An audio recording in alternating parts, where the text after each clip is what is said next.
सामान्य वेद ज्ञान इसे कहते हैं कि ये जो आपकी दिनचर्या है, आपके जो वर्क हैं, इनके बीच में इनके करते हुए भी आपके अंदर एक पतली पतली धारा चलनी चाहिए कि मैं इनका करने धरने वाला नहीं हूँ, मैं वास्तव में कोई क्रिया नहीं कर सकता। ये अंदर सामान्य एक धारा बहनी चाहिए, ये कहलाता है सामान्य वेद ज्ञान। और जो जीव सामान्य वेद ज्ञान करते हैं वे ही जीव विशेष वेद ज्ञान भी कर पाते हैं। माने फिर ध्यान करो, ये तो तुम्हारा सामान्य काम हो गया, और अलग से सुबह शाम बीच में जब मौका मिल जाए, उपयोग खाली हो जाए, जब काम की जबरदस्ती तो काम करना ही मत, कभी कोशिश करो कि काम नहीं करना, ज़्यादा अच्छा है। आप खाली हो दोपहर में तो खाली रहो, वो खालीपन से डरो मत, उसको भरने की कोशिश मत करो। आप जल्दी मत सोचो कि अरे मैं खाली हो गया मैं क्या करूं, बस यही आपको मोक्ष मार्ग में बात है। आप खाली हो गए हो, अब शांति से बैठो और देखो स्वरूप को, यही तो मौका है देखने का। अब ऐसे मत करो कि अरे इसकी जगह भजन ही लगा दे, इसकी जगह एक शास्त्री खोल लेता हूँ, ऐसे तो उपयोग कहीं भी चला जाएगा। जाने तो कहीं पे भी, डरते क्यों? उसी को तो देखना है कि कहाँ कहाँ जाता है। नहीं समझ में आया? तुमने अपने बच्चे को पूरी तरह बांध के रख दिया, ख्याल में है ना, अपने कमरे में रख दिया बेचारे को बंद करके, तो बच्चा क्या क्या कर सकता है पता चलेगा तुम्हें? नहीं पता चलेगा। उसको आज़ादी तो दो, देखो तो कहाँ कहाँ भागता है, क्या क्या करता है, किससे क्या फायदा होगा कि तुम्हें सच्चा निर्णय हो जाएगा कि बच्चे की स्थिति क्या है। और तुम उसको ऐसा बिल्कुल बांध के रखोगे, नज़र रखोगे 24 घंटे, तो भाई साहब वो तो बिल्कुल बेकार हो जाएगा। तो ऐसे ही क्या करते हैं हम उपयोग बाहर भागे से डरते बहुत हैं। नहीं समझ में आया? इतना डर लगता है आपको कि ना जाने कितना पाप बंध गया हो, और असलियत वही है तुम्हारी। ये तुमने जो भजनों के माध्यम से, स्वाध्याय के माध्यम से, पूजा के माध्यम से, प्रवचन के जो परिणाम शुद्ध करे ना, वे असलियत में शुद्ध हुए नहीं, वे असली शुद्ध हैं नहीं, क्योंकि वे तो निमित्त पाकर, वो माहौल पाकर, मैंने कल बताया था ना, कल ही तो बताया था कि परसों बताया था कि आपको जैसी बातें बोली जाती हैं आपके परिणाम वैसे हो जाते हैं। तो इनमें आपको बहुत दिमाग लगाने की जरूरत नहीं है। परिणाम है क्या? 2 कौड़ी के हैं। बोलो कैसे? सम्य कर बचाना है, जैनियों का एक ही नारा, सम्य कर है हमारा। अब तुम्हें देखो सब दुनिया भूल गए, वो सारे परिणाम कहाँ आ गए तुम्हारे? सम्य आ गए ना। अब दूसरी बात चलाओ, अरे क्या रखा सम्य कर में?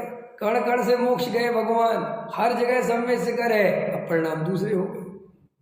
ख्याल में है ना? तो आप देखते हो कि परिणामों का क्या कीमत है। ये तो जैसे जैसे अभी जिनेंद्र भगवान की भक्ति लगा दो तो जिनेंद्र भगवान के परिणाम होने लगेंगे, और शादी गाने में पहुंच जाओ तो वहां शादी विवाह के गाने लगा दो तो वो परिणाम हो जाएंगे।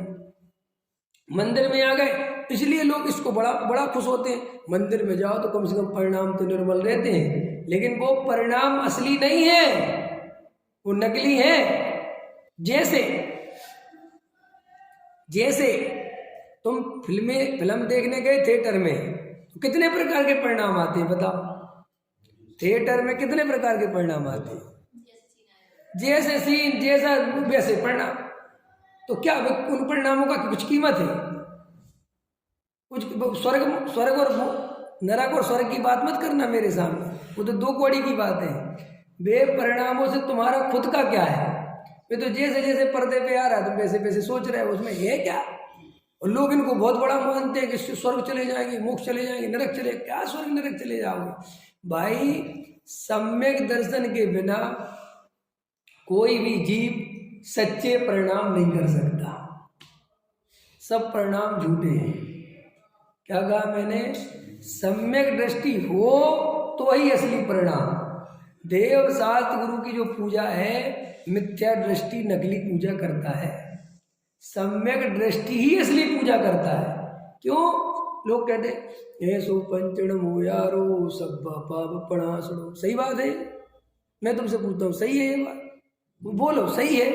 अगर सही है तो मैं गारंटी देता हूँ, पढ़ो दिन भर, नहीं तुम दिन भर गाओ, खाओ 1 घंटा खाओ, ऐसो पंचड़मो यार, और मेरे को बता देना कि पाप परिणाम नहीं हुआ जब तक ये खाया। अगर तुम इसकी गारंटी लेते हो तो मैं इस लाइन को मान लूंगा, ऐसो पंचड़मो यार। कहा पर दिन भर खाओ ना, हम देखते हैं दिन भर में क्या होता है। फिर तो तुम बोलते रहो ऐसे पंचड़मो का सब पापड़ा मंगला बोलो, और तुम्हारा कहीं ट्रक चल जाए एक आध, मुझे बता देना। 5 मिनट में तुम दुनिया भूल जाओगे, 5 मिनट में नमोकार मंत्र बोलते जाओगे और दुकान चलाने लग जाओगे। तो फिर कहाँ एक दम है तुम्हारे नमोकार मंत्र में? अरे तो व्यवहार के उपचार के कथन है तो कह दिए ठीक है, लेकिन अब लोग उन्हीं को समझ के बैठ गए, उसी को माला ले ली है, जप रहे हैं। ख्याल में उपयोग को खाली छोड़ते नहीं बिल्कुल भी, और उपयोग को खाली नहीं छोड़ोगे तो पता नहीं चलता अपने बारे में कि असलियत में है क्या। ये तो तुमने बांध रखा। असलियत मैंने कहा था ना, एक और है गजब की बात मनुष्य पर्याय में, कि आपको अपनी औकात तब तक पता नहीं चलती जब तक वैसा निमित्त ना आए। ये और खतरनाक है। नहीं समझ में आया देवेंद्र जी? ये बात समझ में आई कि नहीं आई? देखो अभी समझाता हूँ। देवेंद्र जी ऋषभ बिहार में कोठी लेनी नहीं लेनी, हमें नहीं लेनी, चाहे कुछ हो जाए हमें नहीं लेनी। क्या करेंगे? वहाँ क्या रखा? अब समझना मेरी बात। और अभी मान के चलो 50 करोड़ रुपया कहीं से मिल जाए। अब 50 करोड़ मिल गया भैया, अचानक कोई फंड पड़ा था, कुछ आया था, उन्होंने कहा साहब जी आपके यहाँ आपके हिस्से में आ गए। अच्छा अब क्या करें? कि भैया कुछ नहीं, इसको बेचो और कोठी लो। ये अब कोठी कहाँ से आ गई?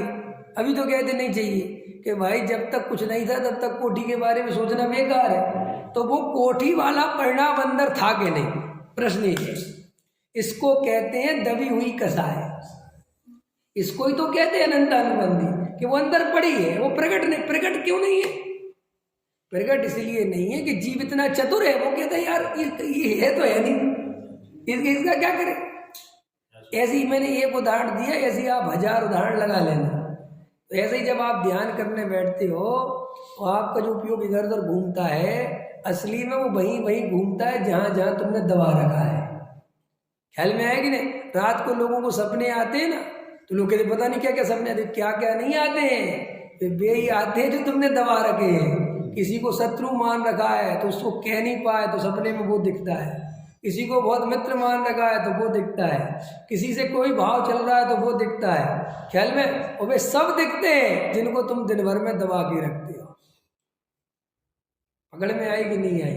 होता है कि नहीं होता? कि आपको देख लेना आपके जीवन में होगा ऐसा। ख्याल में है ना? हाँ बिल्कुल। मेरा देखो अब सपने बनते हैं, मेरे सपनों में आए दिन जो सपने आते मुझे कभी, तो मैं और डॉक्टर साहब, क्योंकि मैं इतना बैठा उनके साथ कि वो इतनी छवि अंदर चली गई कि सपने आएगा तो क्या आएगा, मैं और डॉक्टर साहब बात कर रहे हैं, और मैं दादा से प्रश्न पूछ रहा हूँ, दादा जवाब दे रहे हैं, दादा को मैं कुछ बता रहा हूँ। अब कोई कह रही है ये तो दादा से प्रेम रहा। खैर तो वो सपने में मुझे जब उपयोग खाली होता तो आ जाती है। मेरा कहने का मतलब ये है कि आपको कोई भी चीज़ बिना मतलब से नहीं आती है। आप ये मत सोचो कि कुछ भी आता, कुछ नहीं आता, वो ही आता है जिसे तुमने चाहा है। ये अलग बात है कि तुमने इतना बेहोशी में चाहा कि तुम्हें ये नहीं पता कि मैंने इसे कब चाहा। पकड़ में आया कि नहीं आया? इसे समझो स्वरूप को। तो सामान्य वेद ज्ञान और विशेष वेद ज्ञान, जब समय मिले समय को भरने की कोशिश मत करो, खाली रहो, और उपयोग कहाँ जाता है क्या क्या होता है वो सब देखो शांति से। इसी का नाम पुरुषार्थ है।